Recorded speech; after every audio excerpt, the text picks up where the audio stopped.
I'm Duane Roelfs of Servants United Parish. I will be leading daily devotions with you. The basis for these daily devotions is from Christ in Her Home, a daily devotional series. The Bible readings are from the Revised Standard Version. For Tuesday, December 28th, our reading is the second chapter of Matthew, verses 13 through 18. Now after they had left, an angel of the Lord appeared to Joseph in a dream and said, "Get up, take the child and his mother and flee to Egypt, and remain there until I tell you, for Herod is about to search for the child to destroy him." Then Joseph got up, took the child and his mother by night, and went to Egypt, and remained there until the death of Herod. This was to fulfill what had been spoken by the Lord through the prophet. "Out of Egypt I have called my son." When Herod saw that he had been tricked by the wise men, he was infuriated. He sent and killed all the children in and around Bethlehem who were 2 years old or under, according to the time that he had learned from the wise men.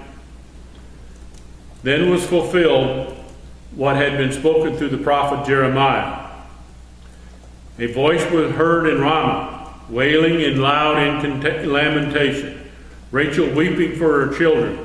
She refused to be consoled because they are no more. The word of the Lord. The holy innocents, martyrs.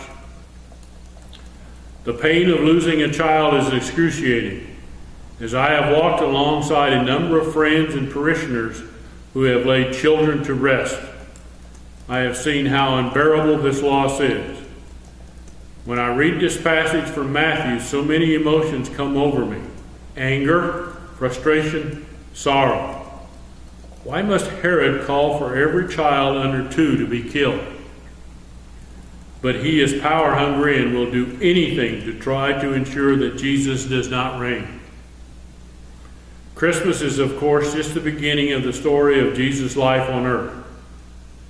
Not long after we follow the Holy Family from the stable to Egypt and back, we will journey with Jesus through his ministry, to the cross and eventually to the empty tomb. The power-hungry ways of the world will threaten the reign of Christ at every turn.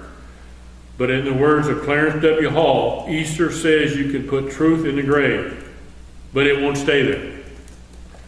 For all who have lost loved ones to violence, disease, or any form of destruction, God comes alongside in Jesus, the truth with understanding, love, and the promise that life will finally reign.